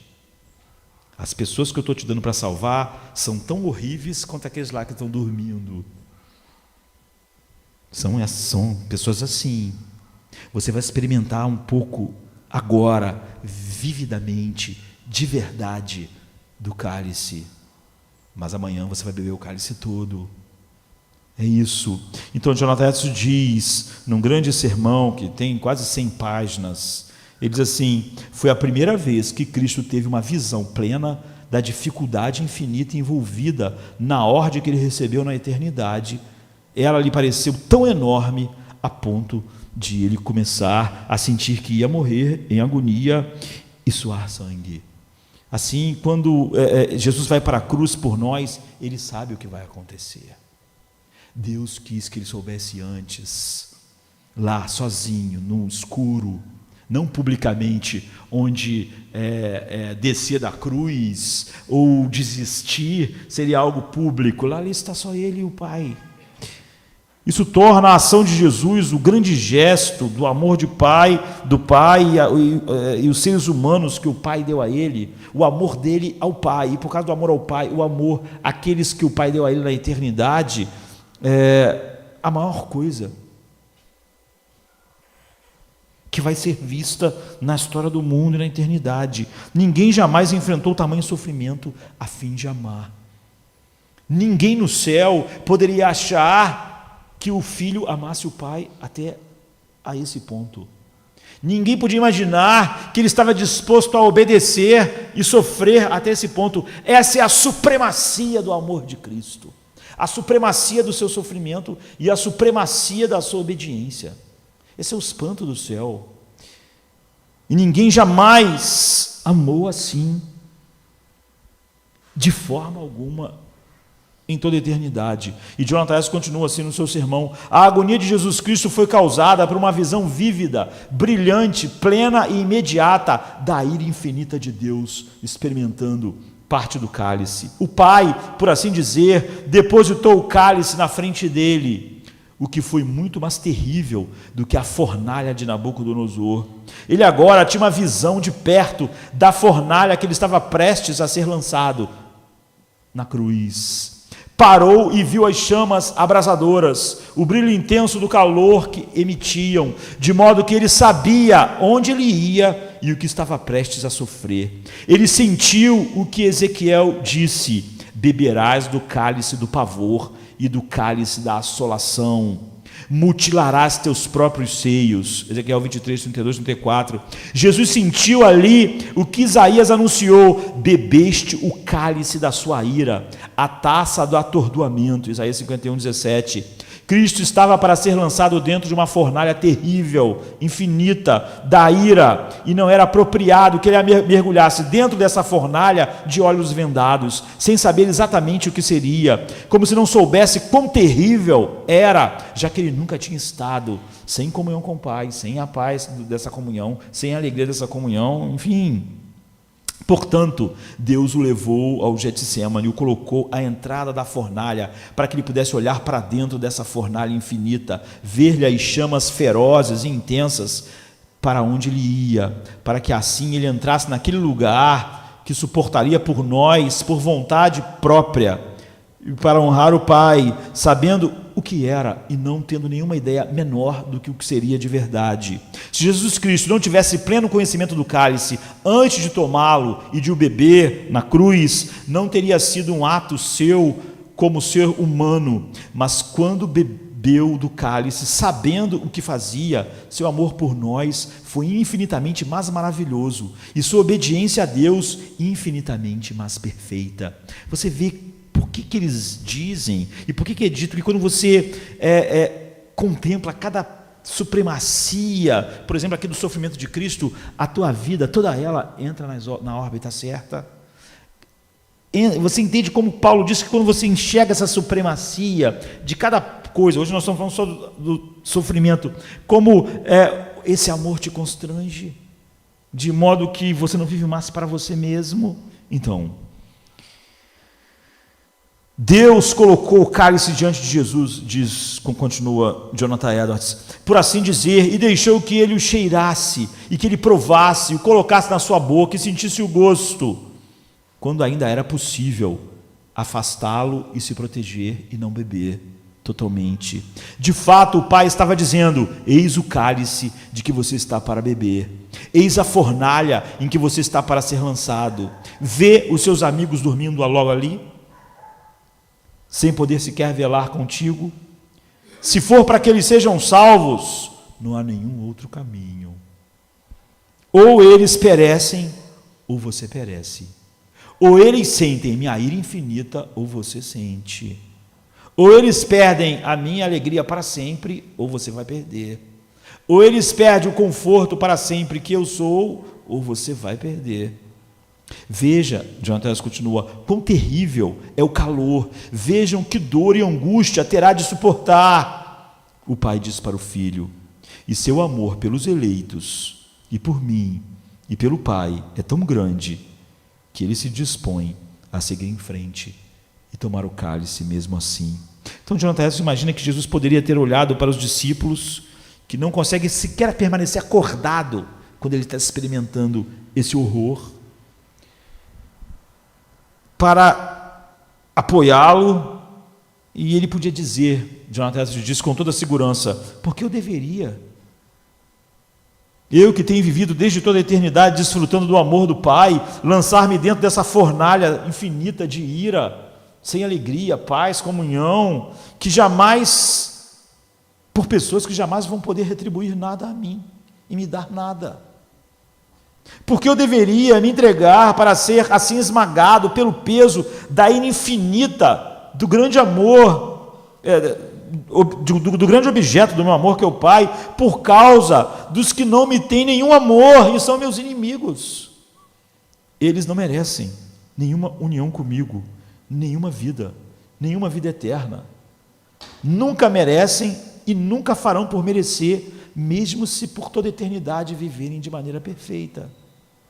Então ele poderia, John está dizendo isso, então ele poderia ter dito isso com justiça. E se Jesus dissesse isso, estaria sendo justo. Não merecem mesmo, não poderão retribuir mesmo, não podem dar nada a ele mesmo. Mas em vez disso, Jesus disse para o Pai: seja feita a tua vontade. Essa é a glória, é a supremacia da sua obediência.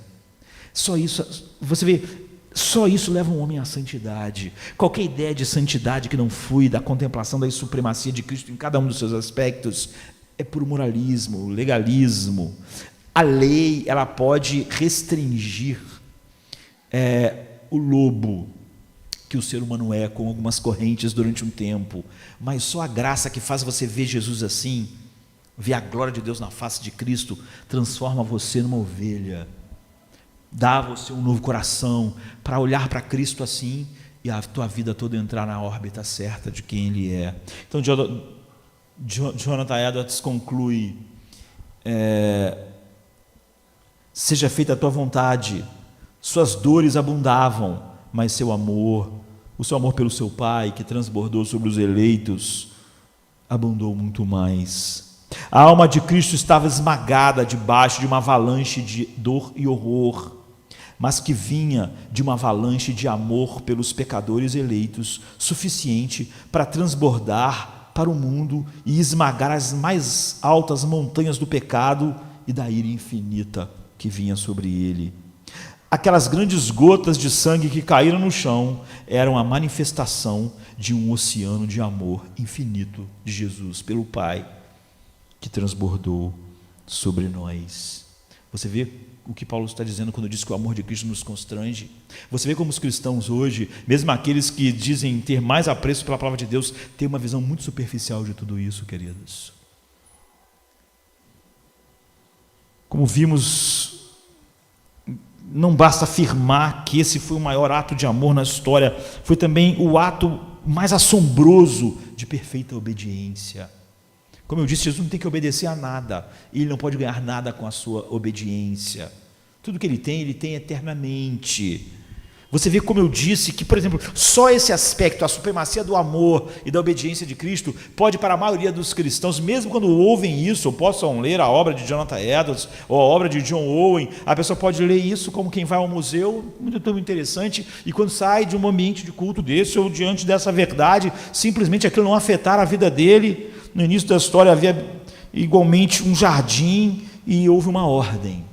Deus colocou Adão diante de uma árvore, e ele disse para Adão: me obedeça e você vai viver para sempre. Obedeça e eu vou te abençoar. Obedeça e você vai ser bendito. Mas nós sabemos que Adão desobedeceu. Agora havia outro jardim, e agora havia o segundo Adão. E a coisa mais incrível foi dita a ele, que nunca foi dita a ninguém, e nunca vai ser dita a ninguém jamais.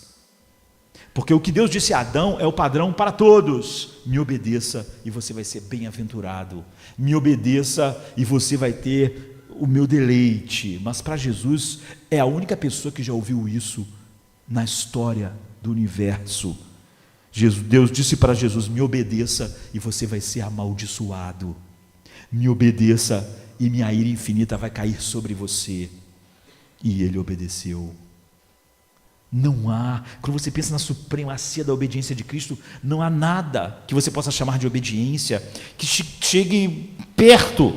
Há uma exceção aqui: me obedeça acerca da árvore e eu te abençoarei. É o que Deus sempre diz: me obedeça e você vai ser bendito. Mas Deus nunca disse para mais ninguém, a não ser para Cristo: me obedeça e você vai ser maldição. Apesar disso, ele obedeceu. O poeta George Herbert, falando a respeito disso, escrevendo uma poesia, tem uma parte que diz assim, é Jesus dizendo: ó vós que passais, vinde ver, o homem roubou o fruto, mas eu é que devo ficar preso numa árvore.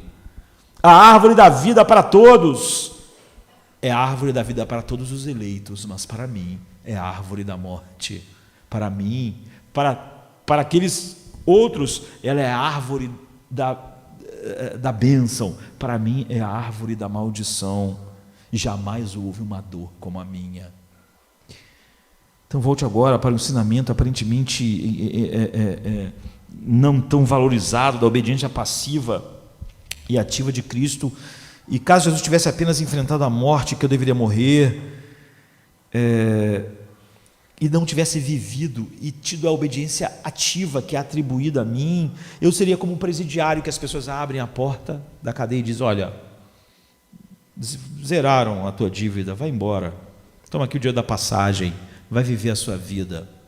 Você não seria recebido como um filho amado, não haveria a festa que o pai deu por filho pródigo, não haveria o pai se deleitando eternamente sobre mim. Todavia Jesus não apenas sofreu a morte que nós deveríamos morrer, ele viveu e obedeceu dessa forma. Robert Murray McCheyne, que é um grande pregador de alguns séculos passados, morreu jovem, mas tem uma obra incrível, ele diz: ele não é apenas o Salvador moribundo, mas um Salvador em ação.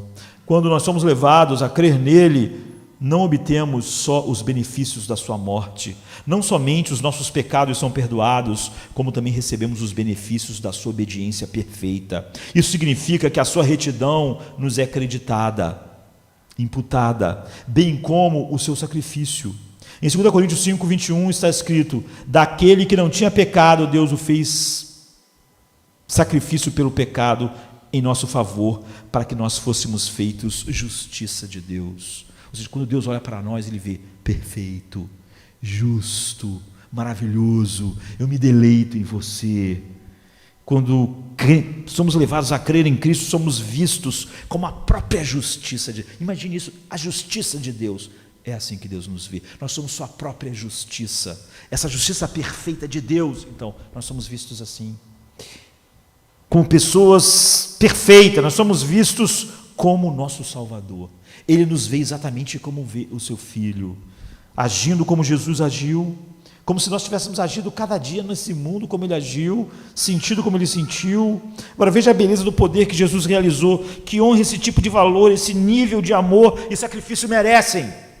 Não merecem que sua vida sexual esteja em órbita dele, Sua relação com o dinheiro, sua relação com as pessoas, sua relação com os dramas, sua relação, como nós vimos na quinta-feira, com a vergonha. Se isso não é o que captura o coração de alguém, essa pessoa jamais nasceu de novo. Então, uma série de supremacias da beleza de Cristo são colocadas diante de nós. É assim que nós contemplamos a glória de Deus na face de Cristo. Essa é a obediência ativa de Jesus operando, e embora ele faça a vontade de Deus, levando uma vida perfeita o tempo todo, sua obediência ativa enfrenta um desafio monumental no jardim do Getsêmani. Por isso é tão importante que a gente veja a beleza da sua resposta. E esse desafio, antes que ele ultrapasse o ponto sem volta, antes que ele estivesse naquele lugar onde ele teria que beber o cálice, Deus Pai queria que ele experimentasse parte do cálice, para que ele soubesse o que ele faria. Estava ali diante dele parte dos eleitos dormindo, para que ele visse o tipo de pessoas pelas quais ele enfrentaria o que enfrentaria. Ora, que diferença tudo isso faz para nós? Como isso nos ajuda? Eu vou acabar assim para nós cearmos. Primeiro, Jesus no jardim é um modelo sem paralelo de integridade. No escuro, ele foi exatamente como ele prometeu na eternidade. Ele foi em público na sexta-feira exatamente como ele foi íntegro quando provou o cálice. Ele sabia, ali ele podia desistir de maneira justa, mas ele não fez. Ele age no escuro e em particular do mesmo modo, e olhar a supremacia dele disso faz nossas vidas ir para esse lugar. Então, você é a mesma pessoa no escuro e no claro. Você se deleita em Deus no culto e no seu quarto. Ele é a meditação do seu coração. A sua solidão e a sua vida pública contam a mesma história sobre Cristo. Você é o mesmo, em particular, em público. Uau, duplicidade. Segundo, esse não é apenas um grande modelo de integridade, é um grande modelo de oração. Essa é a supremacia do que a oração é. Jesus fala o que ele está sentindo, o horror do cálice. Ele diz, se for possível. Mas você vê que a oração sempre é encontrar, não importa o que isso seja necessário, aquilo que Deus quer, e então ter forças para isso. Eu não posso ler, há uma parte do sermão, de um sermão de Jonathan Edwards a respeito disso, de como Jesus, de maneira nenhuma, a segunda e a terceira vez que Jesus orou, ele não ficou insistindo para o Pai.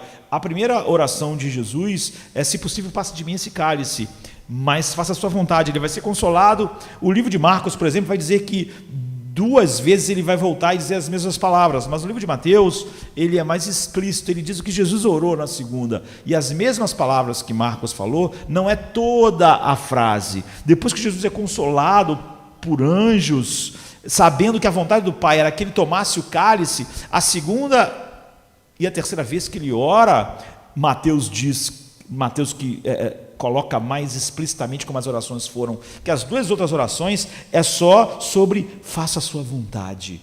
E o livro de Hebreus, no capítulo 5, Jesus nunca continuaria orando e insistindo para não beber o cálice, depois que ficou claro, na primeira vez que ele orou, que a vontade do Pai era que ele tomasse o cálice. Então, por que ele continuou orando? Jonathan tem então um sermão que eu falei que é incrível a respeito disso, e ele vai até Hebreus 5, e ele diz assim, as palavras do apóstolo foram estas, o qual nos dias da sua carne, oferecendo com grande clamor e lágrimas, oração e súplicas, ao que o podia livrar da morte, ou seja, está falando sobre a oração no Getsêmani, foi ouvido quanto ao que ele temia. Como assim foi ouvido se Jesus tomou o cálice, se ele morreu? Então o que ele temia? Todo o sermão de Jonathan Edwards, eu poderia ler um trecho, vai ser, a Bíblia diz que ele com lágrimas chorou e orou ao Pai pedindo, e ele foi ouvido quanto ao que ele temia. Porque o que ele continuou orando? Como Jesus nunca usou seu poder como Deus para viver nesse mundo, mas dependeu totalmente do poder do Pai no Espírito Santo, o que ele temia? Que a sua natureza humana fraquejasse. Então a oração de Jesus foi, essa é a sua vontade, me capacite pelo Espírito Santo a realmente ir até o fim, a experimentar todo o horror infinito que está diante de mim. O livro de Hebreus diz, o qual nos dias da sua carne, oferecendo com grande clamor, lágrimas, orações e súplicas, ao qual podia livrar ele disso, ele foi ouvido quanto ao que ele temia, e a gente sabe que ele morreu, então não era isso que ele temia, Ele foi ouvido como? Jonathan continua: o grande clamor e lágrima de que o apóstolo fala não são, sem dúvida, o mesmo que Lucas fala no texto quando ele diz: ele, posto em agonia, orava mais intensamente. Pois esta foi a imagem mais nítida e séria do clamor de Cristo, o qual não temos qualquer relato em algum lugar. Ou seja, Hebreus só pode estar se referindo a isso. Mas de acordo com o relato do apóstolo, aquilo que Cristo temia e pelo qual ele clamou tão fortemente ao Pai nesta oração, era algo que ele foi ouvido, algo que Deus concedeu o seu pedido, e ele teve a resposta adequada. Portanto, não era que o cálice passasse sobre o que ele estava orando e foi ouvido, tendo assim mostrado que não foi pelo que Cristo orou nesta segunda oração, e na terceira. E ele vai continuar explicando. Ele orou para que a vontade do Pai fosse feita no que se refere aos seus sofrimentos. Mateus oferece esse relato expresso sobre isso de uma maneira mais completa do que Marcos, que diz que ele orou: meu Pai, se este cara não pode passar de mim, que eu beba, que seja feita a sua vontade. É uma entrega, é uma expressão de submissão. Ele está pedindo: me capacite com o teu poder infinito, para que eu possa beber, porque eu quero te honrar completamente. E a Bíblia diz: ele foi ouvido. Ele foi ouvido. Isso implica um pedido para que ele fosse fortalecido, apoiado, habilitado para fazer a vontade do Pai, mesmo que ela era única em toda a história. Faça a minha vontade, você vai ser amaldiçoado, faça a minha vontade. Então o propósito básico da oração não é sujeitar a vontade de Deus à minha. Você vê que na pior coisa que já aconteceu, no pior sofrimento que alguém já experimentou, a oração de Cristo foi: me capacite para experimentar, me capacite para te honrar neste sofrimento. Quando você olha para isso, você é capacitado a sofrer para que Cristo seja glorificado, e os teus sofrimentos, em vez de te afastar dele, te aproximam. Por isso que Deus disse, quando aquela pessoa disser, quando o amor dela se esfriou, se arrependa.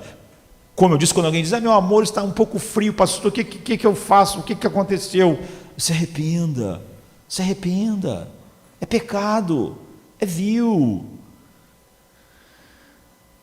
E em terceiro lugar, no jardim nós temos um exemplo tremendo da paciência de Jesus, como ele continua tendo conosco. Lá estavam os eleitos dormindo, lá estava a agonia infinita dele, era por eles. Então lembre-se de que se ele for só um modelo para nós, então ele não nos serve de incentivo algum, queridos, porque ele é bom demais. Ninguém será capaz de viver à altura do padrão estabelecido por Cristo.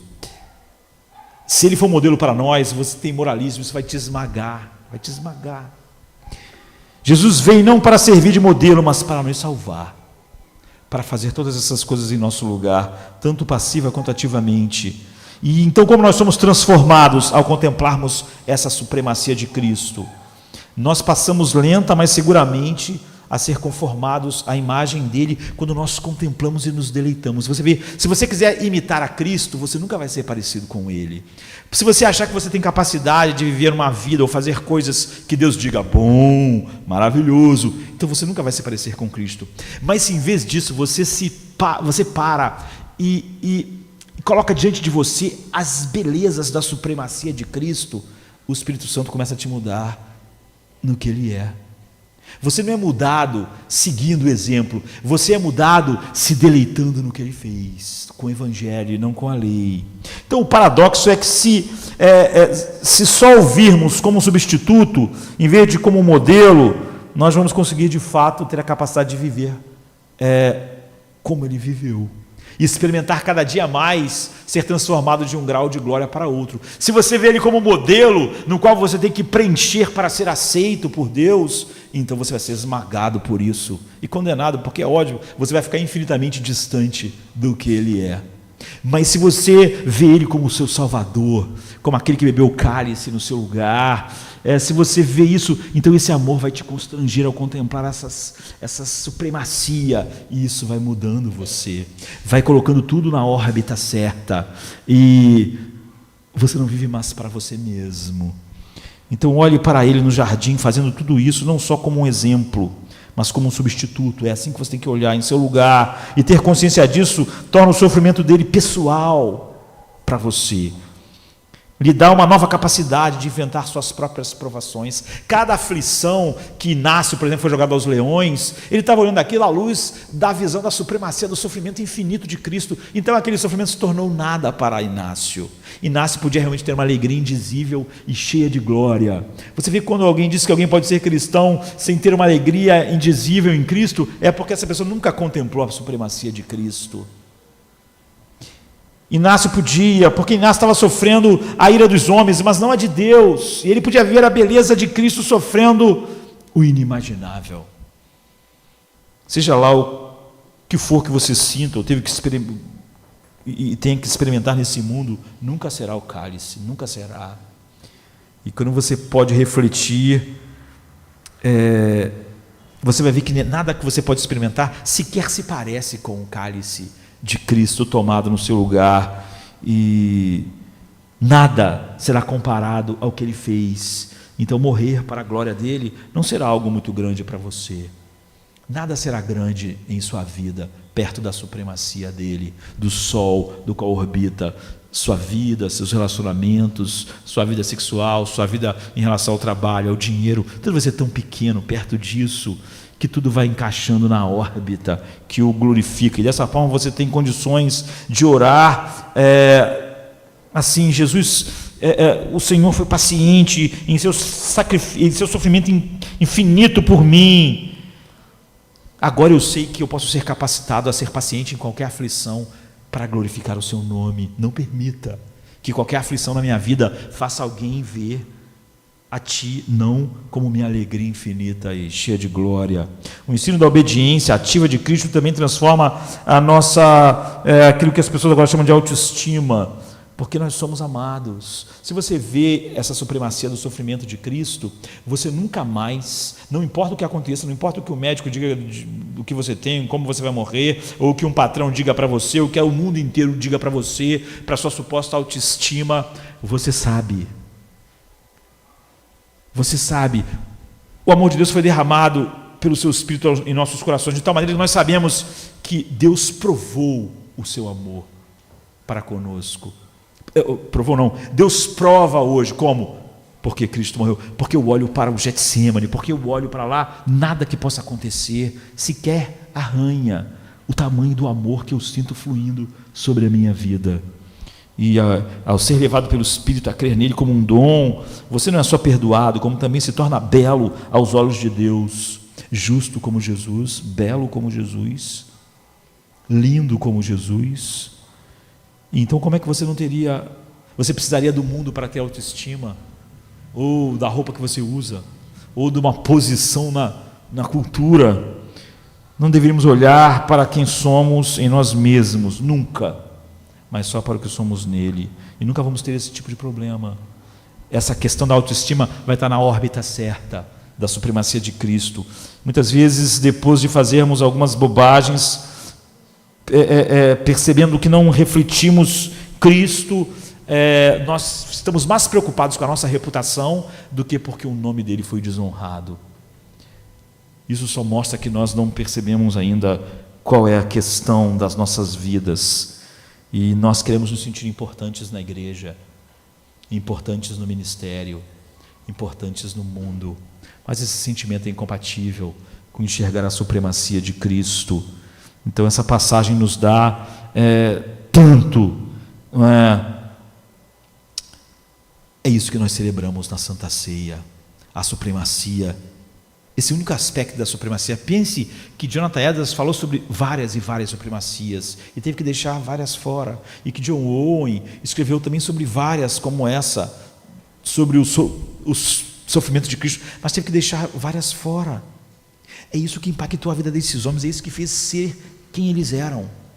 Mas se você ler toda a obra de Jonathan Edwards, de John Owen, todos os sermões que você ouvir aqui, isso ser como um museu, da onde quando você for embora, você realmente não viu a beleza da supremacia de nenhuma dessas belezas de Cristo, você nunca vai ser mudado, e não há nenhuma evidência de que você tem um novo coração. Nós tomamos o cálice, vamos ficar de pé.